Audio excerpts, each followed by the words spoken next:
गौतम बुद्ध का जीवन हमें धैर्य, समर्पण और आत्म साक्षात्कार की गहरी प्रेरणा देता है।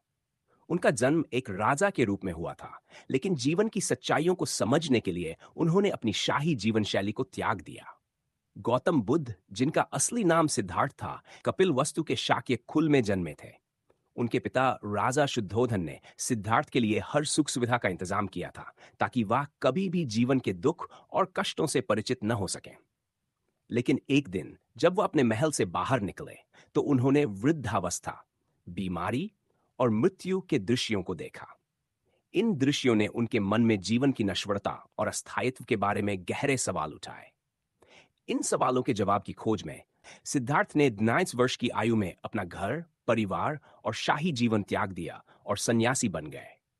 उन्होंने कठोर तपस्या की, लेकिन इससे भी उन्हें वह ज्ञान प्राप्त नहीं हुआ जो वे चाहते थे।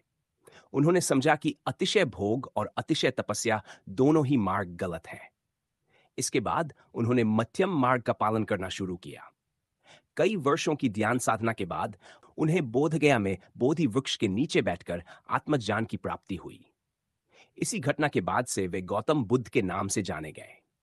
उन्हें यह समझ में आया कि जीवन का मूल कारण तृष्णा है और इसे समाप्त करके ही दुखों से मुक्ति पाई जा सकती है। उन्होंने 4 आर्य सत्य और अष्टांगिक मार्ग की शिक्षा दी, जो दुखों के निवारण का मार्ग है।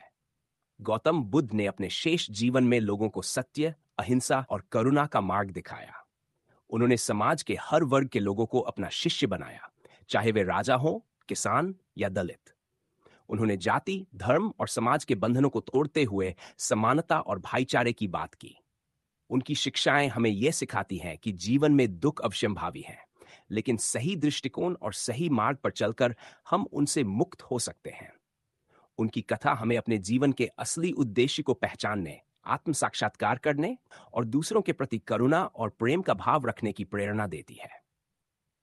गौतम बुद्ध का जीवन इस बात का सजीव उदाहरण है कि कैसे एक इंसान अपनी आंतरिक शक्ति और सही मार्गदर्शन से आत्मज्ञान प्राप्त कर सकता है और दुनिया के लिए प्रेरणा का स्रोत बन सकता है।